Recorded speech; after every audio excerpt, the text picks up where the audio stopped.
Le choix, qui a tout changé. Il était presque 8 heures du soir quand Thomas, un jeune homme de 23 ans, quitta son travail. Il avait eu une journée épuisante. Son patron lui avait crié dessus, son téléphone était rempli de factures impayées et son cœur était lourd, très lourd. Sur le chemin du retour, la pluie commença à tomber, fine au début, puis de plus en plus forte, comme si le ciel lui-même pleurait avec lui. Thomas marchait, la tête baissée, perdu dans ses pensées. Il se demandait pourquoi la vie était si dure pour lui. Pourquoi tous ses efforts semblaient inutiles. Pourquoi les portes se fermaient toujours. Juste au moment où il commençait à espérer. En arrivant au pont du quartier, il aperçut une silhouette assise sur la rambarde. C'était une jeune femme, trempée, immobile, regardant l'eau en silence. Quelque chose en elle était étrange. Une solitude glaciale entourait son corps. Thomas sentit son cœur battre plus vite. Il s'approcha lentement. « Bonsoir, vous allez bien ?» demanda-t-il timidement.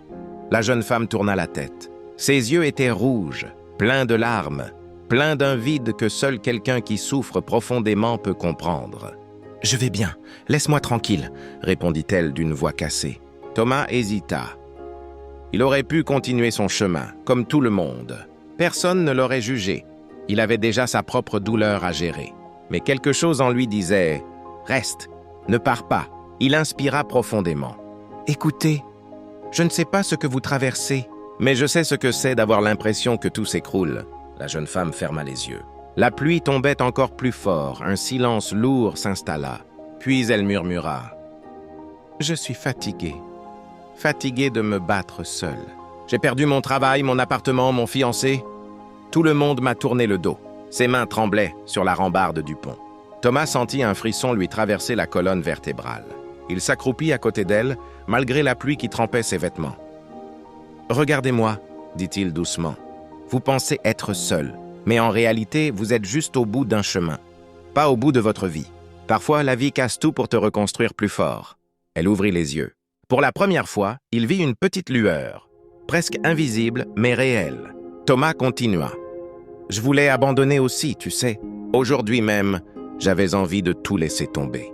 Mais si tu abandonnes maintenant, tu ne sauras jamais ce que demain aurait pu t'apporter. » Les larmes de la jeune femme se mêlèrent à la pluie. Il tendit sa main. « Viens, descends.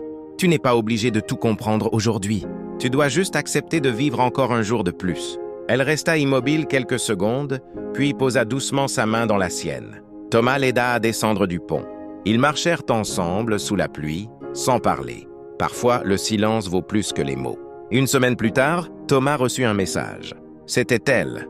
Elle écrivait « Merci. Ce soir-là, tu m'as sauvé la vie. Je pensais que personne ne se souciait de moi.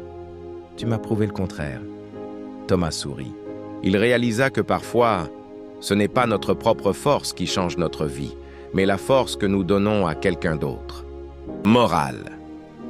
Tu ne sais jamais à quel point ta présence, même silencieuse, peut sauver quelqu'un.